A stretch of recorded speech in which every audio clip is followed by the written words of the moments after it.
यहाँ से स्टार्ट करेंगे। केजीएस का यहाँ पर टेस्ट नंबर 4 हम लोग कल देख रहे थे इंडियन ज्योग्राफी का। ठीक है, इंडियन ज्योग्राफी यहाँ पर पहला लिखा हुआ है, राइट। तो इंडियन ज्योग्राफी करीब 1-2 पेपर और होगा। ठीक है, तो यहाँ पर चौथा पेपर है और हम लोग यहाँ पर पार्ट 1 कल देख चुके थे। करीब यहाँ पर 74 क्वेश्चन हम लोग ने यहाँ पर कवर किए थे। ठीक है, अब हम लोग आज करेंगे 75 नंबर से 150 क्वेश्चन तक, इसको खत्म कर देंगे पूरे क्वेश्चन आज। ठीक है, फिर उसके बाद स्टार्ट करेंगे जो अपना BCW का टेस्ट हम लोग ने कराया था, है ना। काफ़ी अच्छे क्वेश्चन उसके भी हैं। तो टेस्ट नंबर 5 NCERT लेवल का कराया था मैंने इकोनॉमिक का, वो हम लोग यहाँ पर इसको उठाएंगे और उसको भी कवर करेंगे, राइट। उसके बाद एडिटोरियल और परफेक्शन के भी यहाँ पर क्वेश्चन से सॉल्व करेंगे। आते स्टार्ट करते क्वेश्चन, देखते हैं यहाँ से क्वेश्चन नंबर 75 से। यहाँ से 75 नंबर क्वेश्चन है। इसमें बोले निम्नलिखित में से कौन सी पर्वत श्रृंखला जो है ये पर्वतमाला हिमालय के पूर्वी सबसे पूर्वी विस्तार का निर्माण करती है। ठीक है, आंसर क्या हो जाएगा? आंसर हो जाएगा यहाँ से करेक्ट आंसर। सोचो क्या होगा इसका आंसर। देखो इसका जो सही आंसर होगा ये हो जाएगा 75 का सही आंसर बी, पटकाई भूमि का करेक्ट आंसर होगा। ये हिमालय का सबसे पूर्वी विस्तार है जो अरुणाचल प्रदेश और नागालैंड में स्थित ये भारत और म्यांमार के बीच सीमा बनाता है। यह हिमालय दिहांग गार्ज के बाद से तेजी से दक्षिण में और मुड़ता है और यहाँ पर जिसे सिंटेक्सियल बैंड भी कहते हैं। आंसर यहाँ से बी करेक्ट है। 76 नंबर क्वेश्चन यहाँ से देखते हैं।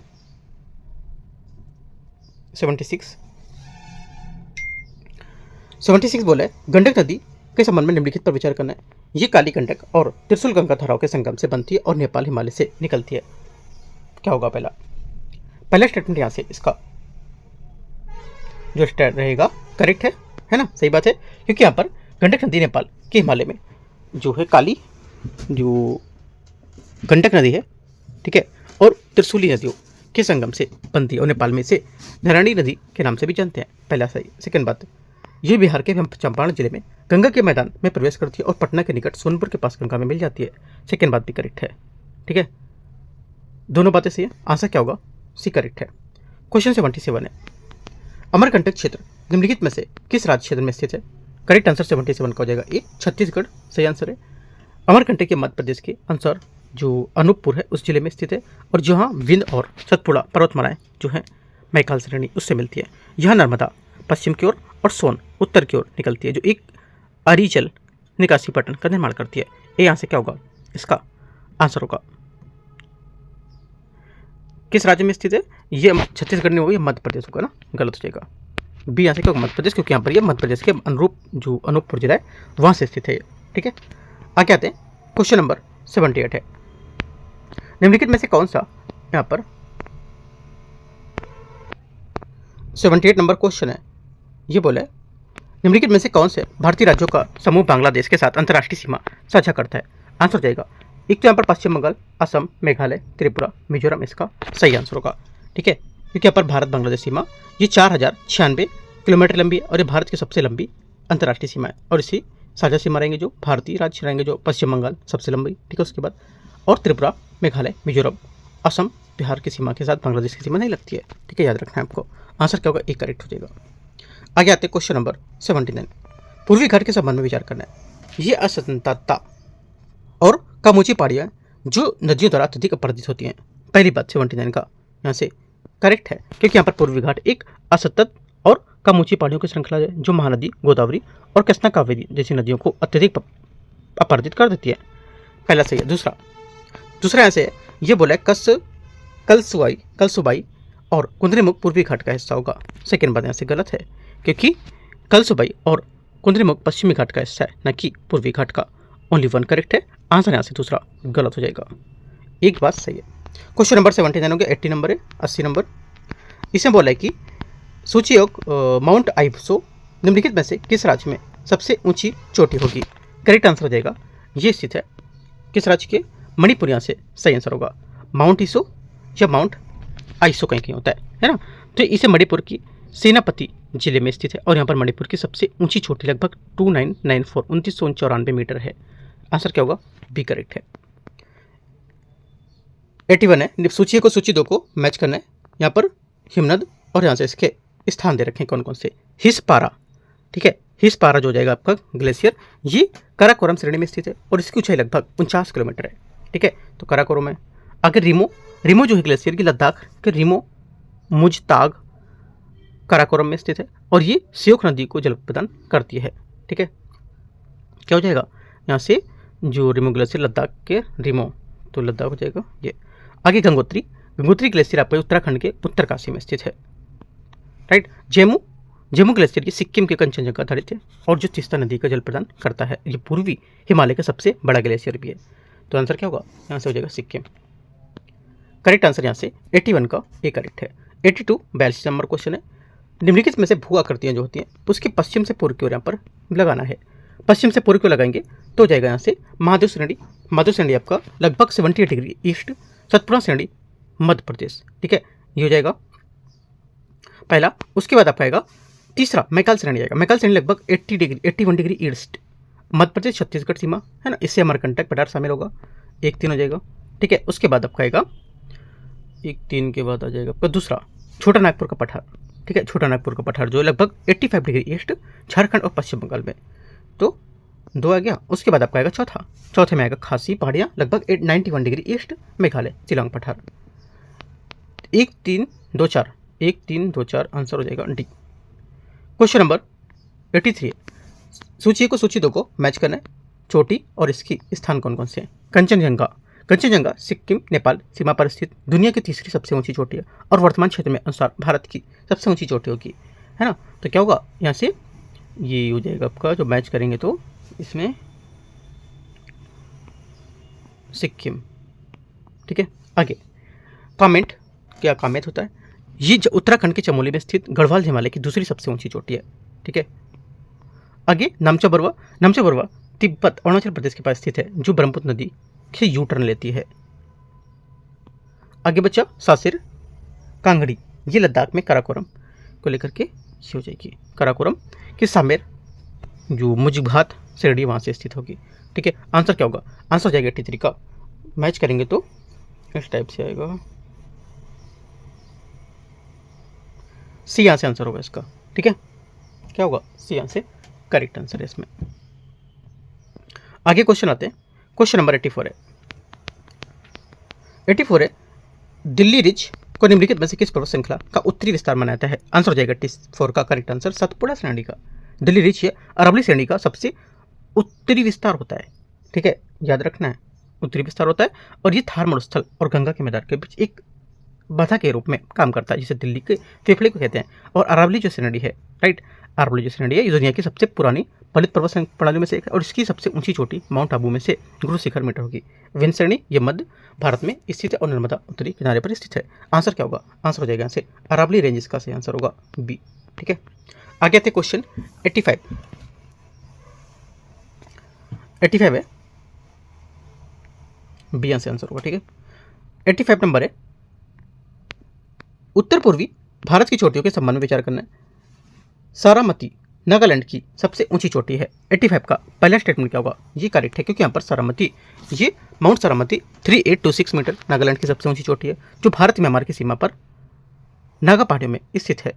सेकेंड बात है फोंगपुई मिजोरम की सबसे ऊंची चोटी है और ये एक राष्ट्रीय उद्यान भी यहाँ पर हिस्सा होगा, ठीक है, और ये एक राष्ट्रीय उद्यान का हिस्सा भी है। सेकेंड बात क्या, ये भी करेक्ट है, ठीक है, दोनों बातें करेक्ट हैं। आंसर क्या होगा, आंसर यहाँ से 1 और 2 दोनों सही है, सी। 86 नंबर है, निम्नलिखित में से कौन सी अंडमान और निकोबार द्वीप समूह की सबसे ऊंची चोटी होगी। करेक्ट आंसर 86 का हो जाएगा, सबसे ऊंची चोटी है ये सैंडल पीक, इसका सही आंसर होगा। सैंडल पीक उत्तर अंडमान में स्थित ऊंचाई 732 मीटर होगी। माउंट थुलियर ग्रेट निकोबार में स्थित होगा और निकोबार समूह की सबसे ऊंची चोटी होगी, ठीक है। वनस्पति ये सैंडल पीक में क्षेत्र आर्द्र उष्णकटिबंधीय जो सदाबहार वन पाए जाएंगे। आंसर यहाँ से सी करेक्ट है। कटचल द्वीप निम्नलिखित में से किस क्षेत्र में स्थित है। आंसर हो जाएगा 87 का, ये स्थित है अंडमान सागर, सी से आंसर होगा 87 का, ठीक है। कटचल या कच्छल द्वीप है जो ये निकोबार द्वीप समूह के मध्य भाग में स्थित है और यह अंडमान सागर में स्थित है और 2004 के सुनामी के प्रति अत्यधिक संवेदनशीलता थी, ठीक है। 88 नंबर क्वेश्चन, कुक्कल के तट के संबंध में विचार करना है। इसका विस्तार सूरत के दक्षिण गोवा तक होगा। 88 का पहला स्टेटमेंट यहाँ से करेक्ट है क्योंकि कुक्कड़ तट गुजरात के दमन से गोवा तक फैला है और पश्चिमी तट मैदान में उत्तरी खंड का निर्माण करता है, ठीक है। सेकेंड बात है सही है पहला। सेकेंड, ये पश्चिमी घाट की पश्चिम मुखी ढलान द्वारा महाराष्ट्र के ऊंचे भूभाग से अलग होता है। सेकेंड बात ये भी करेक्ट है क्योंकि यहाँ पर कुक्कड़ तट महाराष्ट्र के पठार से पश्चिमी घाट सह्याद्री की ढलानों पर अलग होता है और मिट्टी की जो फसलें यहाँ पर होती हैं इसमें यहाँ मुख्य रूप से लेटराइट मिट्टी पाई जाती है जो नारियल, काजू और अल्फांसो आम की खेती के लिए प्रसिद्ध होगी। आंसर क्या होगा? 1, 2 दोनों करेक्ट है, सी यहाँ से आंसर है। 89 नंबर है। 89 नंबर क्वेश्चन है, पहाड़ी और उनके संबंधित राज्यों के यहाँ पर जिस हिसाब से मिलान करना है, खासी पहाड़ी, बाबा बदुन पहाड़ी, गिरनार पहाड़ी, पालनी पहाड़ी। देखते हैं इसमें खासी पहाड़ी मेघालय शिलांग का पठार का हिस्सा होगा। ठीक है, पहला क्या होगा? पहले यहाँ से जो है ये खासी पहाड़ी क्या होगा? मेघालय में शिलांग पठार का हिस्सा है। यहाँ चेरापूंजी और मासीना में स्थित है। ठीक है, तो यहाँ से असम गलत हो जाएगा। बाबा बदुन पहाड़ी कर्नाटक, बाबा बदुन पहाड़ी कर्नाटक के चिकमंगलूर में स्थित है और भारत की कॉफ़ी के लिए सबसे प्रसिद्ध होगी। सेकेंड बात सही है। गिरनार पहाड़ी गुजरात में, जूनागढ़ में, ना कि राजस्थान। पालनी पहाड़ी तमिलनाडु, पश्चिम घाट में, ना कि आंध्र प्रदेश में। ओनली 1 करेक्ट है। क्यों? क्वेश्चन 90, हिमालय के संरचनात्मक विकास के संबंध में विचार करना है। वृहत हिमालय और लघु हिमालय मेन सेंट्रल थ्रस्ट द्वारा पृथक होते हैं। 90 का पहला स्टेटमेंट यहाँ से करेक्ट है, क्योंकि यहाँ पर महान हिमालय और लघु हिमालय मेन सेंट्रल जो थ्रस्ट होते हैं उसके द्वारा अलग होते हैं। सही बात है। लघु हिमालय और शिवालिक मेन बाउंड्री द्वारा थ्रस्ट को पृथक करते हैं। सेकेंड बात यहाँ से 90 का क्या होगा? ये भी करेक्ट है, क्योंकि यहाँ पर लघु हिमालय और जो Shivalik Himalaya main boundary thrust को पृथक करेंगे, है ना? सही है। और हिमालय फ्रंट फॉल्ट शिवालिक को उत्तरी मैदान से अलग करेगा। ठीक है, और यह भी सक्रिय है। हिमालय फ्रंट फॉल्ट शिवालिक को उत्तरी मैदान से अलग करता है। ठीक है, तो यहाँ पर दोनों पॉइंट इसके करेक्ट है। आंसर क्या होगा? सी। 91 है, कथन ए और कारण आर। भारतीय मरुस्थलीय क्षेत्र में मोसोजोइक युग के दौरान समुद्र के नीचे था। पहला देखो, पहली बात यहाँ से करेक्ट है, क्योंकि भारतीय मरुस्थल था मोसोजोइक युग, जिसे जुरासिक काल भी कहते थे, उसके दौरान समुद्र के नीचे डूबा हुआ था। पहली बात यहाँ से सही है। सेकेंड बात है, जैसलमेर के पास ब्रह्मसर के आसपास समुद्री निक्षेप के साक्ष्य मिलते हैं।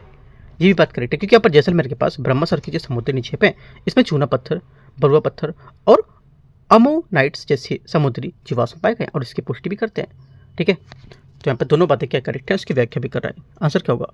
ए यहाँ से सही आंसर हो जाएगा। ठीक है, आगे आते हैं। क्वेश्चन नंबर 92 है। 92 निम्नलिखित में से कौन सा भारतीय मरुस्थल में पाए जाने वाले बरखान को सर्वोत्तम रूप से क्या करता है? वर्णित करता है। आंसर हो जाएगा। देखते हैं कौन सा यहाँ पर वर्णित करता है। तो पहला बोला है, ये पवन की दिशा के समानांतर बहने वाला अंदर तरंग टीले के रूप में। ये बात करेक्ट है, सही है, क्योंकि यहाँ पर बरखान जो होता है ये अर्धचंद्राकार रेत के टीले जो थार मरुस्थल जैसे जैसलमेर के पास में पवन की क्रिया द्वारा बनते हैं। अंदर टीले क्या होते हैं? ये पवन की दिशा के समानांतर होते हैं और दक्षिणी थार में पाए जाते हैं। और पैराबोलिक यहाँ पर टीले क्या होते हैं? ये परस्परी द्वारा स्थिर होते हैं और अर्ध क्षेत्रों में पाए जाते हैं। ठीक है, तो सिर्फ पहला स्टेटमेंट यहाँ से इसका करेक्ट हो जाएगा 92 का। ठीक है, पवन की क्रिया द्वारा ये अर्धचंद्र का टीले जो पवन दिशा में अंदर, इसमें आपका जो आंसर हो जाएगा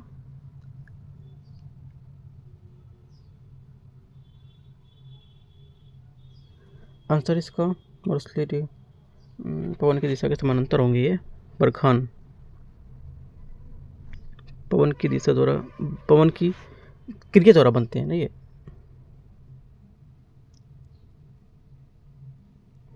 पवन की क्रिया, ये देखो यहाँ पे ए नहीं होगा आंसर, इसका मिस्टेक हो गया थोड़ा।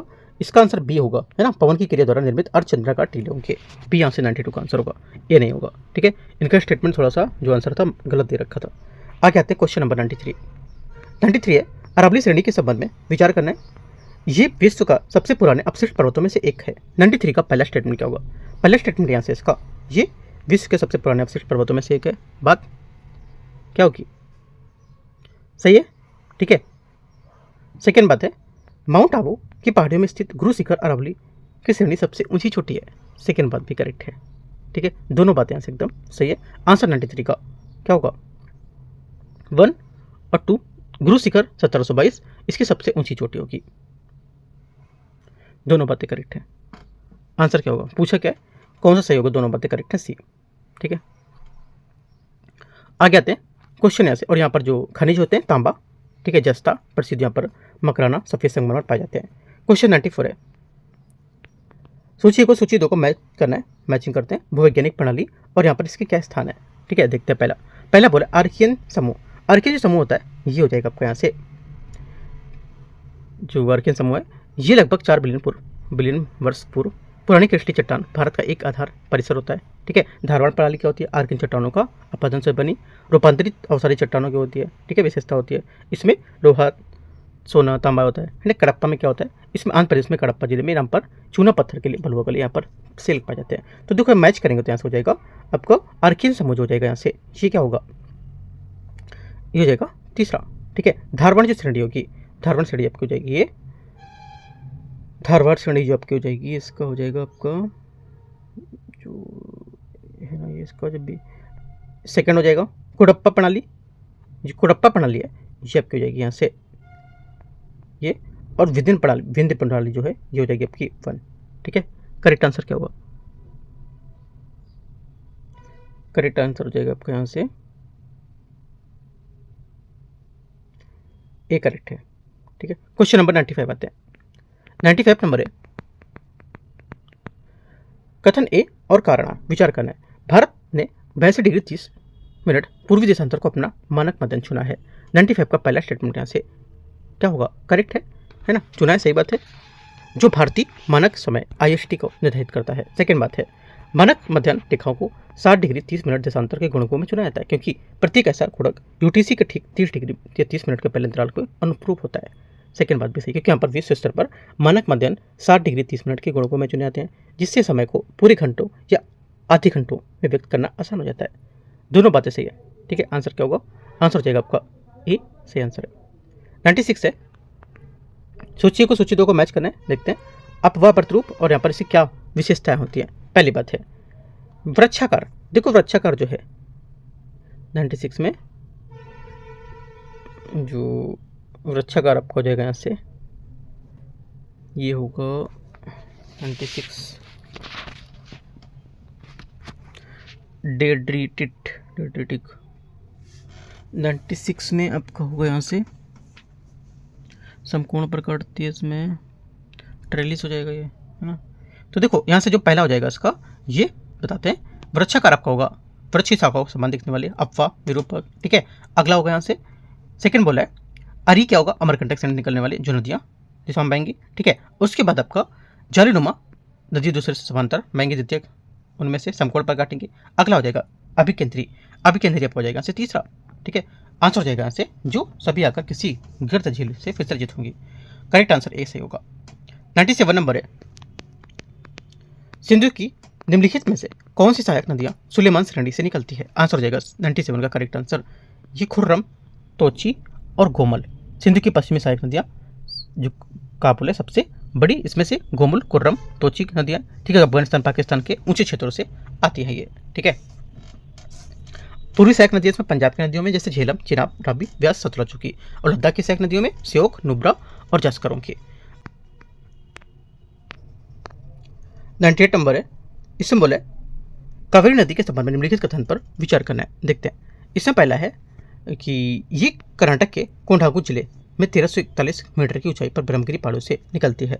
पहला देखो कावेरी नदी कर्नाटक के कोंडागु जिले में पश्चिमी घाट की ब्रह्मगिरी पहाड़ियों में तल कावेरी से निकलेगी, पहला सही होगा। सेकंड है कि सदाबहार नदी है क्योंकि यहाँ पर इसके ऊपर जलग्रहण क्षेत्र में दक्षिण पश्चिम मानसून और निचले बेसिन में उत्तर पूर्व मानसून से वर्षा प्राप्त होती है।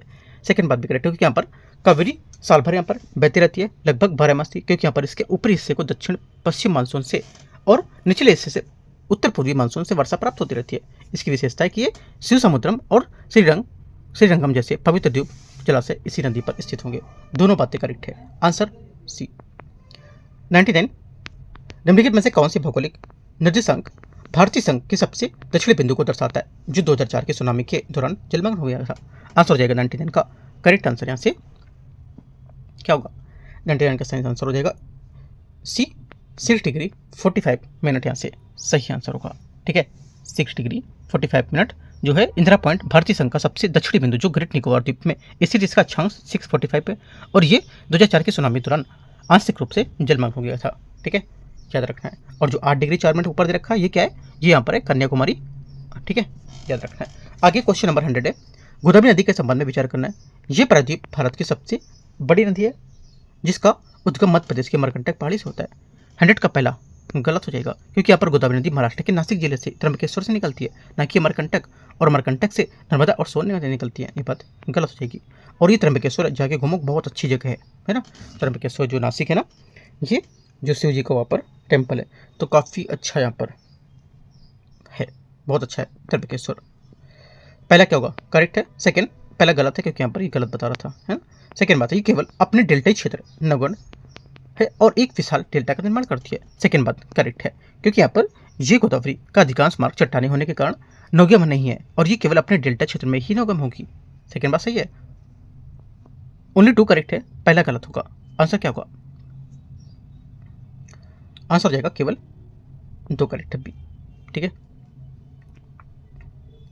अच्छा, पूछा गया इसमें कौन सा गलत पूछा, मिस्टेक हो गया ना, कौन सा गलत है, तो गलत 1 है। आगे आते हैं क्वेश्चन नंबर 101। कथन 1 कारणार।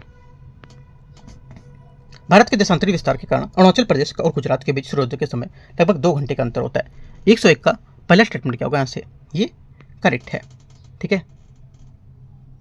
सेकेंड बात है, पृथ्वी पश्चिम से पूर्व की ओर घूमती है, जिससे यहाँ पर पूर्वी स्थानों में पश्चिमी स्थानों की तुलना में सूर्योदय पहले होता है। सेकेंड बात भी करेक्ट है। ठीक है, दोनों बातें सही है। आंसर क्या होगा इसका? सही आंसर बी। लेकिन यहाँ पर व्याख्या नहीं कर रहा है इसकी, क्योंकि ये बात कर रहा है भारत के देशांतरी विस्तार को लेकर के, है ना, सूर्योदय के टाइम को लेकर के, और यहाँ पर ये पृथ्वी घूमने के लेकर के बात कर रहा है। 102 नंबर क्वेश्चन है, निम्नलिखित में से कौन सी पहाड़ी पूर्वांचल पहाड़ी जो है उसकी पूरी पहाड़ी का हिस्सा होंगी? देखो, एक तो यहाँ पर जो हो जाएगा आंसर, ये सभी यहाँ से जो पटकाई बम है, ये क्या होगी? पटकाई बम अरुणाचल प्रदेश, भारत म्यांमार सीमा पर। ठीक है। नगा पहाड़ी नागालैंड, सबसे ऊंची चोटी माउंट सारामती, है ना, 3826 मीटर। मणिपुर पहाड़ी जो हो जाएगी, ये मणिपुर यहाँ लोकटक झील स्थित है। और मिजो पहाड़ी, ये लुसाई पहाड़ी मिजो की सबसे ऊंची चोटी, है ना ये। तो आंसर क्या होगा? सभी यहाँ पे सही होगा, आंसर डी करेक्ट है।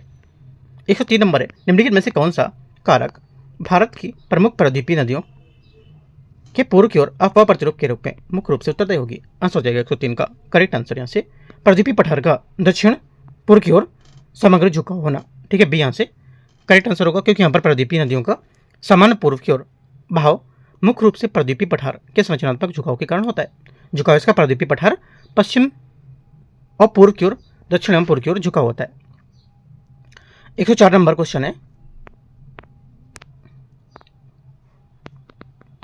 104 भारतीय शहरों के संबंध में उत्तर से दक्षिण क्रम में व्यवस्थित करना है। उत्तर से दक्षिण व्यवस्थित करेंगे, आंसर हो जाएगा आपका यहाँ से आपका गोरखपुर, पटना, और उसके बाद आपका आएगा वाराणसी, फिर रांची, है ना, क्योंकि गोरखपुर जो है 26 डिग्री और 76 डिग्री नॉर्थ। ठीक है। Varanasi 25 degree 32 degree north, Patna 25 degree 61 degree north, और रांची हो जाएगा 23 डिग्री 26 डिग्री नॉर्थ। ठीक है। तो यहाँ से आंसर क्या होगा? यहाँ से करेक्ट है, उत्तर से दक्षिण लगाएंगे तब, ये यहाँ से आंसर है। क्वेश्चन नंबर 105 है, निम्नलिखित में से कौन सा क्षेत्र उन ठंडी और बर्फीली हवाओं के उद्गम स्थल है जहां हिमालय पर्वतमाला द्वारा बाधित किया जाता है? आंसर हो जाएगा 105 का करेक्ट आंसर, ये साइबेरियाई और मध्य एशियाई उच्च दाब क्षेत्र, इसका करेक्ट आंसर होगा 105 का। ठीक है। एशिया को प्रभावित करने वाले और ठंडी जो सर्दियों की जो हवाएं होती हैं, राइट, इनमें साइबेरिया और मध्य एशिया की बनने वाली एक शक्तिशाली उच्च दाब प्रणाली से उत्पन्न होती है। ठीक है। हिमालय की भूमिका होती है इसमें कि हिमालय पर्वत एक विशाल भौतिक बाधा के रूप में कार्य करता है, और जो अत्यधिक ठंडी हवाओं को भारतीय जो उपमहाद्वीप है उसमें प्रवेश करने से रोकता है। इसी कारण मध्य एशिया की तुलना में भारत में सर्दियां कम कठोर होती हैं, सर्दियां क्या होती हैं? कम कठोर होती हैं, इसी कारण आंसर क्या होगा? एक करेक्ट है। क्वेश्चन 106 है, 106 निम्नलिखित पर विचार करना है, देखते हैं कौन सी यहाँ पर भू करती इकाई शिलांग पठार के संरचनात्मक क्षेत्र से बाहर स्थित है? आंसर हो जाएगा 106 का डी, बरेल श्रेणी। ठीक है, इसका आंसर होगा बरेल श्रेणी एक तृतीयक या टर्सरी वृत्त पर्वत श्रृंखला है जो शिलांग पठार के और नागा पहाड़ियों के बीच एक संरचनात्मक पुल के रूप में काम करती है। ठीक है। क्वेश्चन नंबर 107 है, निम्नलिखित में से कौन सा कथन भारत के शीतकालीन चक्रवाती जो विक्षोभ है उसके संबंध में जेट स्ट्रीम की भूमिका का सही वर्णन करती है? आंसर हो जाएगा यहाँ से 107 है इसका, 107 का सही आंसर होगा आपको यहाँ से सी स्टेटमेंट करेक्ट। ही चक्रवाती विक्षोभ के को उत्तर पश्चिमी भागों में, भारत के उत्तर पश्चिमी भागों की ओर निर्देशित और संचालित करती है। सी यहाँ से 107 का आंसर होगा। जेट स्ट्रीम भारत में पश्चिमी विक्षोभ लाने की महत्वपूर्ण भूमिका निभाती है। इसकी प्रक्रिया होती है कि उस उपोष्णकटिबंधीय पश्चिमी जेट स्ट्रीम भूमध्य सागरीय क्षेत्र से चक्रवाती विक्षोभ को उत्तर पश्चिम भारत की ओर लाती है और ये सर्दियों की वर्षा, रबी की फसलें और विशेष रूप से गेहूं के लिए काफी उपयोगी होती है। सी यहाँ से आंसर होगा। 108 है, पूर्वोत्तर भारत के निम्नलिखित में से किस क्षेत्र में पर्वतीय प्रभावों के कारण सर्वाधिक वर्षा होती है? आंसर हो जाएगा 108 का करेक्ट आंसर यहाँ से बी, मेघालय का पठार इसका क्या होगा करेक्ट आंसर है 108 का। ठीक है, मेघालय का पठार, शिलोंग का पठार, इस पर दुनिया की सबसे अधिक वर्षा होने का मुख्य कारण इसी पर्वतीय बनावट होती है। ठीक है, कीपाकार जो आकृति होती है इसे गारो खासी और जयंतीय पहाड़ी में बंगाल की खाड़ी आने वाली जो मानसूनी हवाएं उसके लिए एक कीप के आकार का काम करती है। तो ये पॉइंट नोट कर लो, कीपाकार आकृति। 109, निम्नलिखित में से कौन सा विकल्प नदी बेसिन और जल संभर के बीच सर्वोत्तम अंतर स्पष्ट करता है? आंसर हो जाएगा 109 का करेक्ट आंसर यहां से क्या होगा ए करेक्ट है। ठीक है, क्योंकि यहां पर नदी बेसिन जो है ये एक बड़ा जल निकासी क्षेत्र होता है जो एक मुख्य नदी और उसकी सीमाओं नदी द्वारा निकल आता है। ठीक है, और जल संभर जो होता है ये एक छोटी नदी जल निकासी इकाई होती है जो यहाँ पर आमतौर पर छोटी धाराओं या छोटी सहायक नदियों द्वारा जल निकासी करती है माइक्रो स्तर पर। आंसर क्या होगा, ये करेक्ट है। आगे आते हैं क्वेश्चन 110 नंबर पे। 110 है, कोसी नदी के संबंध में विचार करना है। ये एक पूर्ववर्ती नदी है जिसका उद्गम तिब्बत के माउंट एवरेस्ट से उत्तर से होता है। माउंट एवरेस्ट के उत्तर से होता है। ठीक है, 110 का पहला स्टेटमेंट यहाँ से करेक्ट है क्योंकि कोसी एक पूर्ववर्ती है ना नदी है जिसका अर्थ होता है कि यहाँ पर हिमालय के उत्थान से पहले मौजूद थी और उसके पहाड़ों से काटकर अपना मार्ग बनाती है और इसे बिहार का शोक भी कहते हैं। इसमें क्या बोल रहे हैं, इसमें पूर्व से सोन नदी और पश्चिम से तैमूर कोसी आकार में मिलती है। कहने का इसमें पूर्व सोन कोसी और पश्चिम से तैमूर कोसी आकार मिलेंगी। सेकेंड बात क्या होगा, सेकेंड बात गलत है क्योंकि जो सोन है ठीक है कोसी पश्चिम से जुड़ती है जबकि यहाँ पर तामुर है कोसी पूर्व से जुड़ेंगी, है ना, डिफरेंस है दोनों में। ओनली वन करेक्ट है इसका आंसर। 111, निम्नलिखित में से प्रायद्वीपीय में नदियों को उनकी लंबाई के घटते क्रम में व्यवस्थित करेंगे। घटते क्रम में बढ़े फिर उससे घटते में आएंगे। घटते क्रम में आएंगे तो पहला हो जाएगा आपका यहाँ से सबसे ज़्यादा 1465 गोदावरी। ठीक है, पहला। उसके बाद आएगा आपका कृष्णा लगभग 1402, उसके बाद आएगा महानदी लगभग 851 3 और कावेरी लगभग 804। 1 2 3 4 इसका आंसर होगा ए नंबर सही है यहाँ से। 112, तापी नदी के संबंध में विचार करना है। पहला, इसका उद्गम मध्य प्रदेश के बैतूल जिले में मुलताई से होता है। पहला 112 का पहला स्टेटमेंट यहाँ से करेक्ट है। ठीक है, सही है। सेकेंड बात है तापी नदी बेसिन का लगभग 80% हिस्सा मध्य प्रदेश और गुजरात में स्थित है। सेकेंड बात क्या होगा, सेकेंड बात यहाँ से इसकी गलत है क्योंकि तापी का बेसिन लगभग 79% हिस्सा महाराष्ट्र में जबकि मध्य प्रदेश में 15% और गुजरात में 6% है। तापी नदी मध्य प्रदेश, महाराष्ट्र, राजस्थान और गुजरात से राज्यों से होकर बहेगी। ये भी गलत है क्योंकि तापी नदी केवल मध्य प्रदेश और महाराष्ट्र से गुजरात से होकर बहती है ना कि राजस्थान से। अभी मैंने बताई ऊपर बात सेकंड पॉइंट में। ओनली वन करेक्ट है 112 का ये। 113 नंबर, निम्नलिखित में से कौन सी वनस्पति गुज्जर, बकरवाल और भेंटिया जैसी जनजाति से जुड़ी होती है? आंसर हो जाएगा 113 का ए, पर्वतीय वन सही आंसर होगा। ठीक है, 113 का, क्योंकि यहाँ पर गुज्जर, बकरवाल और भूंटिया जैसी जनजातियां हिमालय के पर्वतीय क्षेत्रों में रहती हैं जहाँ पर्वतीय वन फॉरेस्ट पाए जाते हैं और ये जनजातियां ऋतु प्रवास का अभ्यास करती हैं और यानी यहाँ पे मौसम के अनुसार अपने मनुष्यों के साथ चारागाह और तलाश में ऊंचे पहाड़ों की और घाटियों के बीच आवाजाही करती रहती हैं। ये यहाँ से करेक्ट होगा। 114 114, गांधी सागर बांध का निर्माण किस नदी पर किया गया है? करेक्ट आंसर हो जाएगा 114 का सही आंसर बराकर इसका सही आंसर होगा 114 का। ठीक है, गांधी सागर बांध चंबल नदी पर बनाया गया है। ठीक है, और चंबल होगा ना, बराकर नहीं होगा, चंबल नदी पर मध्य प्रदेश में स्थित मंदसौर जिले में स्थित है और चंबल घाटी परियोजना यह पहला सबसे ऊपरी बांध होगा। चंबल नदी पर अन्य प्रमुख बांध राणा सागर, प्रताप बांध, ठीक है, जवाहर सागर, कोटा, बैराजी सब है। आंसर क्या होगा, गांधी सागर चंबल नदी पर बनाया जा रहा है, सी करेक्ट आंसर है। क्वेश्चन 115, गोंडवाना शैल तंत्र की दामोदर श्रेणी के बारे में विचार करना है। ये मध्य गोंडवाना काल से संबंधित है और इनमें कोयले के व्यापक निक्षेप पाए जाते हैं। 115 का पहला स्टेटमेंट यहाँ से गलत है क्योंकि दामोदर सीरीज लोअर गोंडवाना न कि मध्य गोंडवाना से होगा, ये बात गलत हो जाएगी। सेकेंड बात है पूर्वी क्षेत्रों में की तुलना में पश्चिमी क्षेत्रों की तुलना में पूर्वी क्षेत्रों में कोयला में दामोदर श्रेणी कोयला के लिए अधिक परतें मोटी वस्तु होंगी। सेकेंड बात करेक्ट है क्योंकि यहाँ पर दामोदर सीरीज की कोयला भंडार पश्चिमी क्षेत्रों की तुलना में पूर्वी क्षेत्रों में जैसे झरिया, रानीगंज है ना उससे अधिक मोटे विस्कृत होते हैं और गोंडवाना चट्टानें भारत में लगभग 98% कोयला भंडार पाए जाते हैं। सिर्फ यहाँ पे दूसरा करेक्ट है, पहला गलत होगा। 116 है, निम्नलिखित में से किस प्रकार के वनों को सामाजिक वानिकी का हिस्सा मानते हैं? सामाजिक वानिकी का हिस्सा इसमें से किसे मानते हैं? आंसर हो जाएगा शहरी वानिकी, ग्रामीण वानिकी, कृषि वानिकी और सामुदायिक वानिकी, सभी को मानते हैं।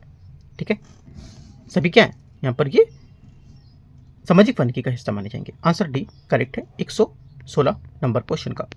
117 आते हैं, ये बोला है ये भारत में सबसे व्यापक रूप से फैले हुए वन है जिन्हें मानसूनी वन के रूप में भी जानते हैं, और ये उन क्षेत्रों में पाए जाते हैं जहां 70 से 200 सेंटीमीटर तक वर्षा होती है, जहां वृक्ष शुष्क गर्मियों के दौरान अपनी पत्तियां गिरा देते हैं, और इनकी प्रमुख प्रजातियां सागौन, साल और बांस शामिल हैं। आंसर क्या हो जाएगा? ये बात कर रहे हैं उष्णकटिबंधीय पर्णपाती वन की। यहाँ पर वर्षा कितनी 70 से 200, शुष्क गर्मियों में पत्ती गिरा देना, और मुख्य यहाँ पर प्रजातियां सागौन, साल, शीशम, बांस ये सब होती हैं, और ये भारत में सबसे व्यापक रूप से पाए जाने वाले वन होते हैं। 118 नंबर है, 118 है, निम्नलिखित पर विचार करना है धारवाड़ तंत्र भारत की पहली कैंत्री सौधादी चट्टानों की। 118 का पहला स्टेटमेंट यहाँ से करेक्ट है। सेकेंड बात है कडप्पा बेसिन एक अर्धचंद्राकार प्रोटोजोइक बेसिन है जो धारवाड़ क्रेटन के पूर्वी मध्य भाग में स्थित होगा। सेकेंड बात भी सही है, क्योंकि यहाँ पर आंध्र प्रदेश के स्थित कडप्पा बेसिन अपने विशिष्ट अर्धचंद्राकार के आकार के लिए जाना जाता है। ओनली 2 करेक्ट है और पहला भी करेक्ट है, दोनों बातें सही है ना। पूछा क्या है, पूछा क्या गलत कौन सा है इसमें, तो कोई गलत नहीं, दोनों बातें सही है, डी आंसर होगा। 119 हिंद महासागर में भारत की भू राजनीतिक स्थिति के संबंध में विचार करना है। भारत का अनंत आर्थिक क्षेत्र लगभग 20 लाख वर्ग किलोमीटर से अधिक क्षेत्र में फैला हुआ है। 119 का पहला स्टेटमेंट यहाँ से करेक्ट है। ठीक है, लगभग 2.02 मिलियन वर्ग किलोमीटर। सेकेंड बात यहाँ से कि हाँ, ग्रेट चैनल भारत का इंदिरा पॉइंट को इंडोनेशिया समतल द्वीप से अलग करता है। सेकेंड बात क्या होगी? सेकेंड बात यहाँ से ये भी करेक्ट है।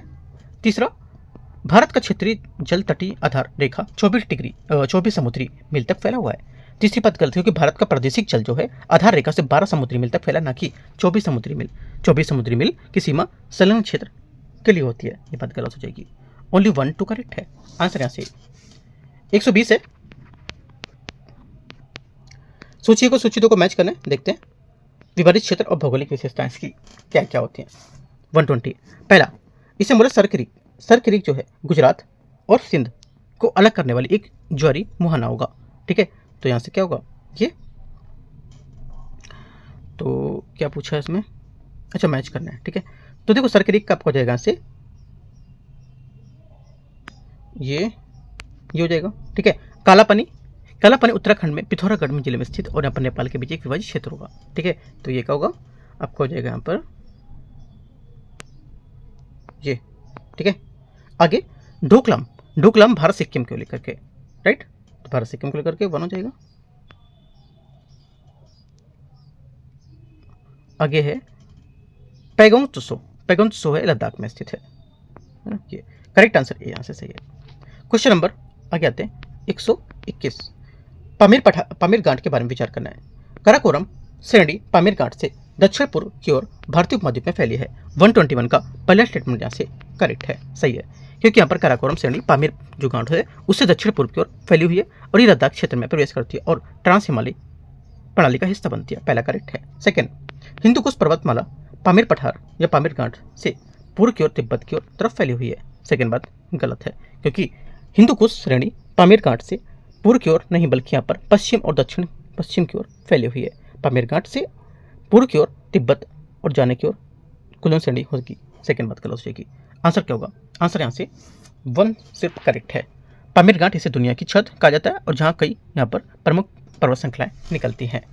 ओनली 1 करेक्ट है, आंसर है 122 122 नंबर क्वेश्चन है। ब्रह्मपुत्र नदी के संबंध में विचार करना है। इसका उद्गम मानसरोवर झील के पास चेमायुंगडुंग ग्लेशियर से होता है। 122 का पहला स्टेटमेंट यहाँ से करेक्ट है। ठीक है, क्योंकि यहाँ पर ब्रह्मपुत्र नदी का उद्गम मानसरोवर झील के पास कैलाश श्रेणी के चेमायुंगडुंग ग्लेशियर से होता है और तिब्बत में से सांगपो कहा जाता है, जिसका अर्थ होता है कि शोधक। ठीक है, द प्यूरीफायर। सेकेंड बात है बांग्लादेश में तीस्ता नदी इसके बाएं तट पर मिलती है, जिसके बाद से जमुना कहा जाता है इसे। सेकेंड बात गलत है, क्योंकि ब्रह्मपुत्र नदी धुबरी के पास बांग्लादेश में प्रवेश करती है, जहाँ तीस्ता नदी इसके दाएं तट से मिलती है, जिसके बाद जमुना इसके नाम से जानते हैं। गलत है, ओनली 1 करेक्ट है। 123 नंबर है। अंग्रेजों ने कुछ अनुकूल भौतिक परिस्थितियों के कारण दार्जिलिंग के एक हिल स्टेशन और चाय उत्पादन केंद्र के रूप में चुना था। दार्जिलिंग हिमालय की निम्नलिखित में से कौन सी विशेषता चुनाव की सर्वोत्तम व्याख्या करती है? आंसर हो जाएगा 123 का करेक्ट आंसर शिवालिक संरचनाओं की स्पष्ट अनुपस्थिति। बी से क्या होगा 123 का आंसर हो जाएगा।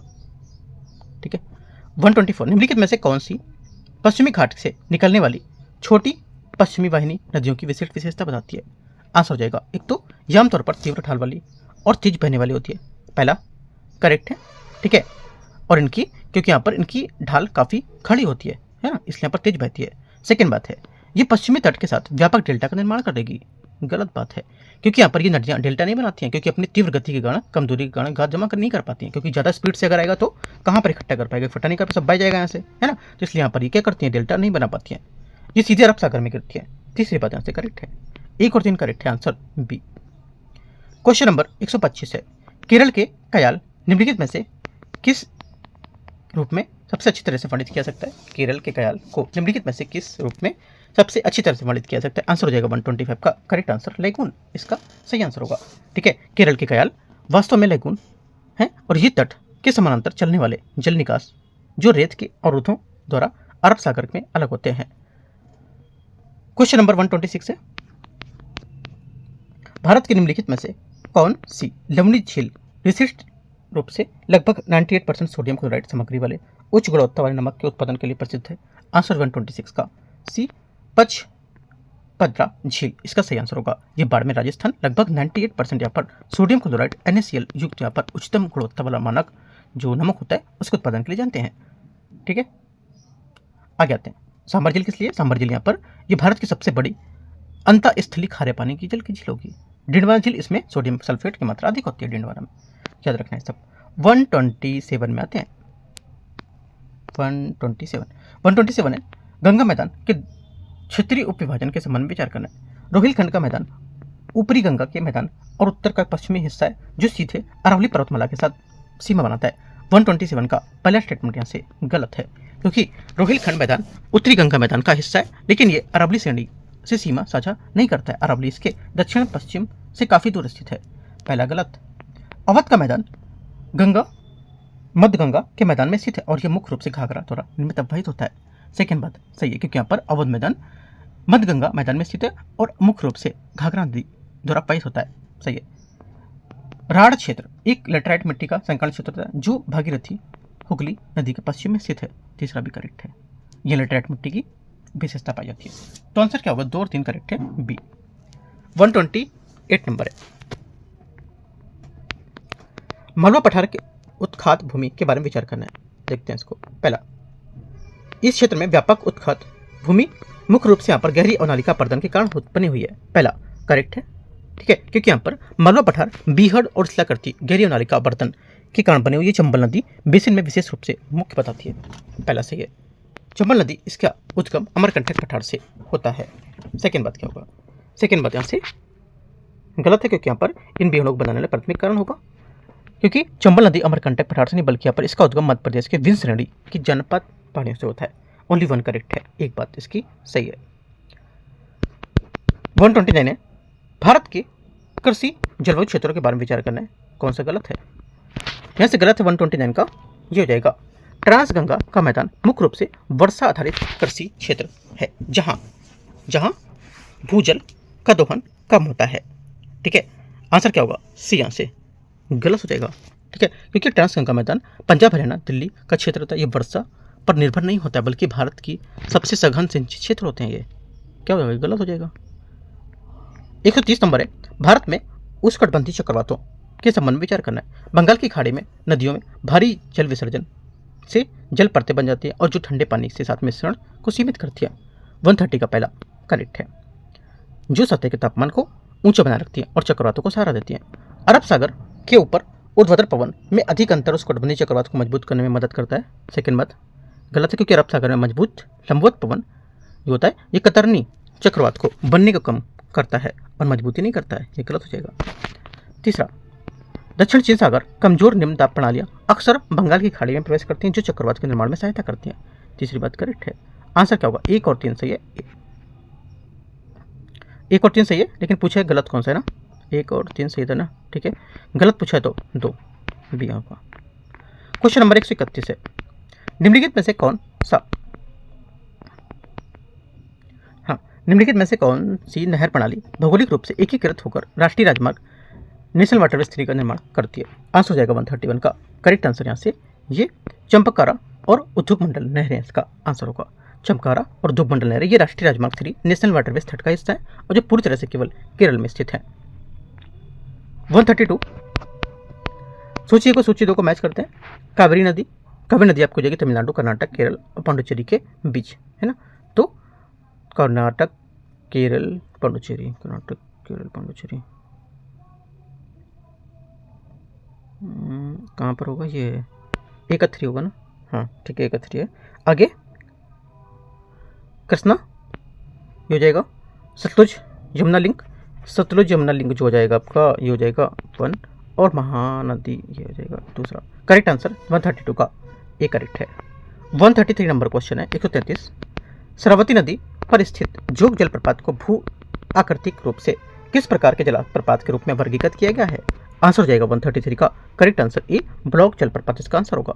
ठीक है, सही आंसर क्या होगा? ब्लॉक जलप्रपात सही आंसर है। आगे आते हैं, ब्लॉक होगा हाँ ठीक है, सरवती नदी कर्नाटक सही है। 133 ए यहाँ से आंसर होगा सही है। जोग जलप्रपात ब्लॉक स्टिच प्लंज ये थोड़ा सा मिस्टेक लग रहा था, इनका स्टेटमेंट मुझे गलत लग रहा है क्योंकि सरवती नदी पर स्थित जोग जलप्रपात जो है ये आपका होना चाहिए, ये एक प्लंज प्रकार का जलप्रपात है ना। कौन सा? प्लंज प्रपात का जलप्रपात है, ये होगा बी होना चाहिए इसका आंसर। ठीक है, जहाँ पानी चट्टान संपर्क के बिना सीधे नीचे गिरता है। इसमें 4 धाराएं होती हैं, राजा, रोवर, रॉकेट और रानी, है ना। यहाँ 1948 में शुरू की गई महात्मा गांधी जल विद्युत परियोजना होगी, तो ये इसका आंसर क्या होगा? ये होगा प्लंज जलप्रपात। ठीक है, बी आंसर थोड़ा सा मिस्टेक दे रखा था। आगे आते हैं, कुछ क्वेश्चन यहाँ पर थोड़े मिस्टेक दे रखे हैं डाउट इनके स्टेटमेंट। ठीक है, तो आप देख सकते हो इसमें मैं जो हो रहा है मैं कोशिश कर रहा हूँ कि आपको बता दे रहा हूँ जहाँ से कुछ इनका मिस्टेक है। तो आगे आते हैं 134, दंडकारण्य क्षेत्र के बारे में विचार करना है। ये क्षेत्र मुख्य रूप से छत्तीसगढ़, उड़ीसा और आंध्र प्रदेश के उबड़ खाबड़ घने जंगली वाले इलाकों में फैला हुआ है। 134 का पहला करेक्ट है। सेकंड, इस पठारी क्षेत्र में भौगोलिक रूप से भारत के उच्च श्रेणी के गुणवाना क्षेत्र भंडार प्राथमिक स्रोत के रूप में मान्यता प्राप्त होती है। सेकंड बात यहाँ से गलत है क्योंकि दंडकारण्य कोयला भंडार के लिए नहीं बल्कि यहाँ पर उच्च श्रेणी, लौह अयस्क और टीन निक्षेपों के लिए प्रसिद्ध है। छत्तीसगढ़ भारत का एकमात्र टीन उत्पादक राज्य होगा। ओनली 1 करेक्ट है, दूसरा गलत होगा। क्वेश्चन 135 है, तेलंगाना और रायलसीमा पठार के संबंध में विचार करना है। रायलसीमा पठार में अर्धचंद्राकार कुडप्पा बेसिन स्थित है। 135 का पहला स्टेटमेंट यहाँ से करेक्ट हो जाएगा। ठीक है, जो चूना पत्थर प्रचुरता के कारण सीमेंट उद्योग के लिए प्रसिद्ध होगा। तेलंगाना पठार मुख्य रूप से आर्कियननीस चट्टानों से बना है, जहाँ सिंचाई के लिए मुख्य रूप से तालाबों पर निर्भरता होती है। सेकंड बात यहाँ से करेक्ट है। तीसरा, तेलंगाना पठार क्षेत्र की तुलना में रायलसीमा से दक्षिण पश्चिम मानसून काफ़ी अधिक वर्षा होती है। तीसरी बात गलत है क्योंकि यहाँ पर रायलसीमा भारत के सबसे शुष्क क्षेत्रों में से एक है, यहाँ तेलंगाना की तुलना में कम वर्षा होती है। ओनली 1 2 करेक्ट है, यहाँ से आंसर होगा। 136 नंबर क्वेश्चन है, निम्नलिखित में से कौन सा कथन ऊपरी गंगा के मैदान में पाई जाने वाली भूर आकृत संरचनाओं का सबसे सटीक वर्णन करेगा? आंसर हो जाएगा 136 का ए भांगड़ क्षेत्र में स्थित ऊंची पर्वत पवन द्वारा उड़ाकर जमा किए गए रेतीले भूभाग जो समानता कृषि के लिए कम उपजाऊ होंगे। ये यहाँ से क्या होगा? आंसर होगा भूर होता है। ये ऊपरी गंगा मैदान विशेषकर पश्चिमी उत्तर प्रदेश में पाए जाने वाले ऊंचे रेतीले क्षेत्र, इनका निर्माण शुष्क गर्मियों के दौरान हवा द्वारा जमा की गई रेत से होता है। रेतीली प्रकृति के कारण इनकी जल धारण क्षमता कम होती है और ये कम उपजाऊ होते हैं। ये आंसर होगा। 137 है, मड बैंक या चक्रा परिघटना क्या होती है?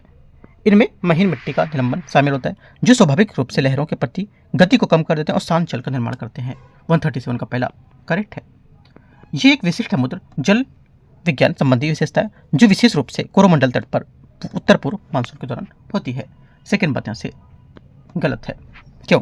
क्योंकि यहाँ पर यह घटना कोरोमंडल तट पर नहीं बल्कि मालाबार तट पर दक्षिण पश्चिम मानसून दौरान होगी और यह मानसून के दौरान मछली पकड़ने के लिए काफ़ी उपयोगी मानी जाती है। ओनली 1 करेक्ट है। 138 है, भारत की प्रमुख जो खाड़ियाँ उसके बारे में विचार करना है। देखते हैं कुरुम खाड़ी के संबंध में कौन सा कथन यहाँ से गलत बता रहा है ना। कौन सा गलत है 138 में, तो आंसर हो जाएगा डी, क्योंकि यहाँ पर मन्नार की खाड़ी बोला है बृहद ज्वार की स्थिति पाई जाती है जो इसे ज्वारी विद्युत उत्पादकता को एक प्रमुख स्थान बनाती है। सेकंड जो डी वाली बात गलत है, क्योंकि मन्नार की खाड़ी एक माइक्रोटाइडल क्षेत्र, कम ज्वारी सीमा जिसको बोलते हैं, इसके लिए यहाँ पर ज्वारी ऊर्जा उत्पादन के लिए उपयुक्त नहीं होती है। ठीक है, गलत हो जाएगा।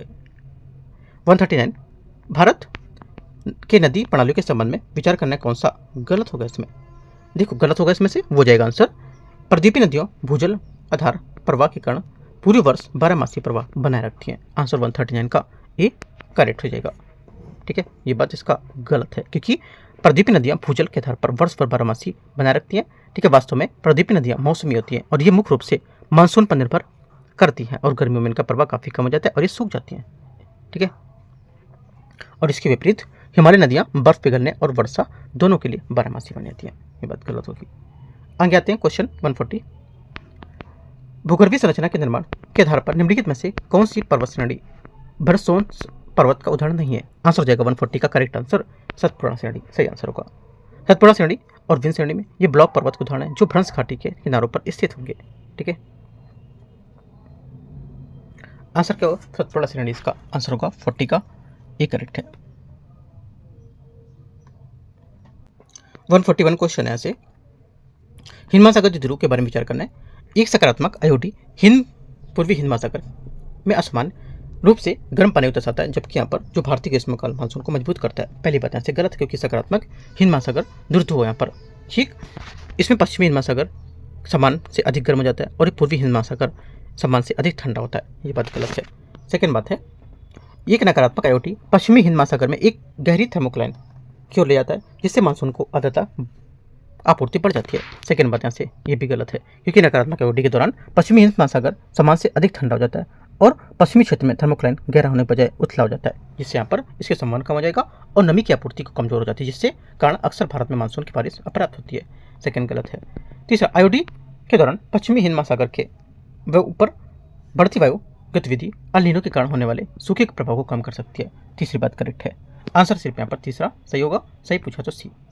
क्वेश्चन 142 है मेगा बहुउद्देशीय नदी घाटी है, उसके बारे में विचार करना है। भाखड़ा नागल बांध परियोजना, ठीक है, भाखड़ा नागल बांध परियोजना जो है ये क्या होगा सतलज नदी पर गोविंद सागर जलाशय का निर्माण कर देगी। टिहरी बांध परियोजना, ये बात यहाँ से टिहरी बांध ये भागीरथी और अलकनंदा नदियों पर संगम पर स्थित होगा। ठीक है, ना कि ये गलत है। टिहरी बोला भागीरथी और अलकनंदा नदियों के संगम पर स्थित है, तो सेकेंड बात यहाँ से पर ठीक उसी स्थान पर स्थित है, ये गलत हो जाएगा, क्योंकि यहाँ पर भागीरथी अलकनंदा नदियों के संगम में देव प्रयाग कहा जाता है और जहाँ नदी आधिकारिक तौर पर गंगा का नाम धारण करती है और टिहरी बांध वहाँ स्थित नहीं है। तीसरी बात है सरदार सरोवर परियोजना जो होगी ये बात करेक्ट है ना। चौथा हीराकुंड परियोजना, हीराकुंड बात भी यहाँ से करेक्ट होगी। 1 3 4 सही होगा, 1 3 4 3 बातें सही है सी। क्वेश्चन 143 है सियाचिन ग्लेशियर से जुड़ी सल्टारो रिज के बारे में विचार करना है। इसमें किस पर्वत श्रेणी का एक उप श्रेणी होगी। आंसर हो जाएगा 143 का करेक्ट आंसर ए काराकोरम श्रेणी इसका सही आंसर है। ठीक है, काराकोरम श्रेणी क्या होगा इसका सही आंसर होगा। ये काराकोरम श्रेणी श्रृंखला पूरी तरह से अलग करती है और ये सियाचिन ग्लेशियर से जुड़ी सल्टेज जो रिज है इसकी एक उप श्रेणी है। आंसर एक करेक्ट है। सल्टारो रिज काराकोरम पर्वतमाला की एक उप श्रृंखला होगी। ये सियाचिन ग्लेशियर के पश्चिम में स्थित है और इसकी दक्षिण पश्चिम सीमा का निर्माण करता है और यह पर्वत श्रृंखला सियाचिन ग्लेशियर बेसिन को पश्चिम से स्थित घाटियों को अलग करेगी, क्योंकि यह संरचनात्मक रूप से काराकोरम प्रणाली का हिस्सा है, इसलिए ये उत्तर काराकोरम पर्वतमाला होगा। क्वेश्चन 144 है घग्गर हकरा नदी प्रणाली के बारे में विचार करना है, कौन सा सही होगा। देखो इसके बारे में यहाँ पर जो सही होगा ये हो जाएगा पहला बोल रहा है कि यह नदी शिवालिक की डगसाई पहाड़ियों से निकलती है और थार मरुस्थल में अंततः स्थलीय पर्वत वाली अफवाह वाली नदियों में समाप्त हो जाती है। बी क्या होगा 144 का आंसर होगा, क्योंकि ये नदी शिवालिक की डगसाई पहाड़ों में से निकलती है और जो थार मरुस्थल के अंत में स्थलीय अफवाह वाली नदी के रूप में समाप्त हो जाती है। घग्गर नदी हिमाचल प्रदेश के शिवालिक श्रेणी के डगसाई पहाड़ों से निकलेगी। ठीक है, याद रखना है। आंसर क्या होगा बी करेक्ट है। क्वेश्चन नंबर 145 से 145 सामरिक रूप से महत्वपूर्ण अपतटीय जो द्वीप है उसके बारे में भौगोलिक महत्व के बारे में विचार करना है, कौन सा गलत होगा। यहाँ से जो गलत है 45 का ये हो जाएगा सागर द्वीप। सागर द्वीप यहाँ पर बोल रहा है क्या सागर द्वीप इसका उपयोग अरब सागर में आने वाले चक्रवातों के लिए एक महत्वपूर्ण निगरानी बिंदु के रूप में करते हैं। ये गलत है, क्योंकि सागर द्वीप है, यह अरब सागर से आने वाले चक्रवातों की निगरानी के लिए महत्वपूर्ण रूप से उपयोग किया जाता है। और सागर द्वीप पश्चिम बंगाल में डेल्टा के हुगली नदी के मुहाने पर स्थित होगा। ठीक है, और ये बंगाल की खाड़ी में स्थित है, ना कि अरब सागर के पास। ये बात गलत हो जाएगी। आगे आते हैं क्वेश्चन 146 नंबर है, कोसी जैसी नदियों के मार्ग परिवर्तन के लेकर के भू आकृतिक जो है उसके कारणों पर विचार करना है। कौन सा सही होगा? पहला है 146 का, इसमें बोला है कोसी नदी विशेषता इसका अत्यधिक उच्च अवसाद भार होता है, जो हिमालय की भंगुर जो विकृति होती है विवर्तनिक, उसके रूप में सक्रिय श्रेणियों से प्राप्त होना। पहला क्या होगा? करेक्ट है। सेकेंड, जैसे ये नदी बिहार के मैदान में प्रवेश करती है, चंदल की ढाल में अचानक कमी आने से नदी का तीव्र अत्यधिक निक्षेपण हो जाता है। सेकेंड बात भी सही होगा। तीसरा, कोसी के निरंतर पश्चिमी की ओर खिसकने से मुख्य कारण भारतीय गंगा अग्रगत का पश्चिमी और विवर्तनिक झुकाव होना। तीसरी बात यहाँ से गलत हो जाएगी, क्योंकि कोसी नदी का निरंतर पश्चिमी दिशा में मुख्य प्रवास इंडो गंगेटिक अर्ध पश्चिम की ओर विवर्तनिक झुकाव के कारण होता है। यह बात गलत है, क्योंकि कोसी पश्चिम की ओर स्थानांतरण मुख्यतः अवसाद जनित प्रक्रियाओं के कारण होता है, ना कि विवर्तनिक झुकाव के कारण। ये बात गलत हो जाएगी। पॉइंट लिख लो, जो गलत हो रहा है उसको सही कर लो आप। ठीक है, पॉइंट लिख करके। कोसी नदी में धारा परिवर्तन तब होता है जब निरंतर गाद जमा होने के कारण नदी का तल आसपास बाढ़ के मैदानों से ऊंचा हो जाता है ना। चौथी बात सही है। आंसर 1, 2, 4 से होगा। क्वेश्चन 147 है, गंगा के मैदानों में पाई जाने वाली ऊसर भूमि के बारे में विचार करना है। ऊसर भूमि का निर्माण खराब जल निकासी और उच्च भूजल जो स्तर है उसके कारण से सतह पर लवड़ी जो क्षारीय लवणों के ऊपर बढ़ने से होता है। 147 का पहला स्टेटमेंट यहाँ से करेक्ट है। सेकेंड बोले जिप्सम का प्रयोग ऊसर भूमि के सुधार की एक सामान्य विधि है, क्योंकि ये मिट्टी के क्षारीयता को कम करने और उसको बहाल करने में मदद करता है। ये भी बात यहाँ से करेक्ट हो जाएगी। दोनों बातें सही है, गलत पूछा है तो कोई गलत नहीं है। 148 है, अंडमान और निकोबार द्वीप समूह के सबसे उत्तरी द्वीप कौन सा होगा? 148 का आंसर हो जाएगा सबसे उत्तरी द्वीप है। करेक्ट आंसर बी, लैंडफॉल द्वीप इसका आंसर होगा। ये द्वीप समूह सबसे उत्तरी सीमा पर स्थित है और ये रणनीतिक रूप से महत्वपूर्ण है, क्योंकि ये भारत का म्यांमार का सबसे निकटतम क्षेत्र होगा, जो कोको चैनल द्वारा म्यांमार के कोको द्वीप से अलग होता है। क्वेश्चन 149, वुलर झील के बारे में विचार करना है। ये भूगर्भीय रूप से वुलर झील को एक विवर्तनिक झील के रूप में वर्गीकृत किया जाता है, जिसका निर्माण एक अपनुतित द्रोणी के भीतर पृथ्वी की भूप्रपट्टी को धंसने में परिणामस्वरूप हुआ है। 149 का पहला स्टेटमेंट करेक्ट है। सेकंड है, तुलबुल नौवहन परियोजना उस बिंदु पर स्थित है जहां झीलम नदी वुलर झील में प्रवेश करती है, ताकि यहां पर जल प्रवाह को नियंत्रित किया जा सके। सेकंड बात गलत है, क्योंकि तुलबुल झील नौवहन परियोजना उस बिंदु पर स्थित है जहां झीलम वुलर नदी में प्रवेश करती है ना, क्योंकि यहाँ पर तुलबुल नौवहन परियोजना वुलर झील निकास द्वार पर स्थित है, न कि प्रवेश बिंदु पर। ये बात गलत हो जाएगी। एक यहाँ से करेक्ट है 149 का। 150 नंबर क्वेश्चन है, लास्ट क्वेश्चन होगा। निम्नलिखित पर विचार करना है, कौन सा यहाँ पर अभिकेंद्री प्रवाह अपवाह के प्रतिरूप को घटक का सबसे सही वर्णन करता है। आंसर हो जाएगा 150 का। करेक्ट आंसर यहाँ से ये 150 का आंसर हो जाएगा यहाँ से बी, नदियों के सभी दिशाओं में अपने जल को एक केंद्रीय झील या गर्त में विसर्जित करना। ठीक है, क्योंकि यहाँ पर अभिकेंद्रीय अपवाह प्रतिरूप, अभिकेंद्रीय शब्द का अर्थ होता है कि केंद्र की ओर उन्मुख होना, और अभिकेंद्रीय जल निकासी में प्रणाली में आसपास की भूमि ऊंची होती है, जिससे यहाँ पर बीच में बेसिन या गड्ढा बन जाता है। ठीक है, और नदियां धाराएं सभी दिशाओं में केंद्रीय निचले बिंदु की ओर प्रवेश करती होती हैं, और जल आमतौर पर किसी झील या मैदान में अंतर्देशीय जमा होने लगता है। आंसर क्या होगा? बी करेक्ट है। टेस्ट टाइप से यहाँ पर 150 क्वेश्चन कवर हो गया, टेस्ट नंबर 4 के भी। ठीक है, टेस्ट नंबर 3 और 4 और 1, 2 सभी यहाँ पर पूरे होगा 4 तक। जो टेस्ट नंबर 5 आएगा अगला, वो भी हम लोग देखेंगे, और उससे पहले हम लोग बीपीएससी का और भी टेस्ट देखेंगे, जैसे BCW का टेस्ट अभी बचा हुआ है ना, तो उसको हम लोग यहाँ से कवर करेंगे, और एडिटोरिया का है, परफेक्शन का, ये सब यहाँ पर हम लोग कवर करेंगे इसके। ठीक है, एंड करते हैं इसको। कुछ डाउट रहेगा नीचे कमेंट में पूछ सकते हो। ठीक है, all the best, thank you.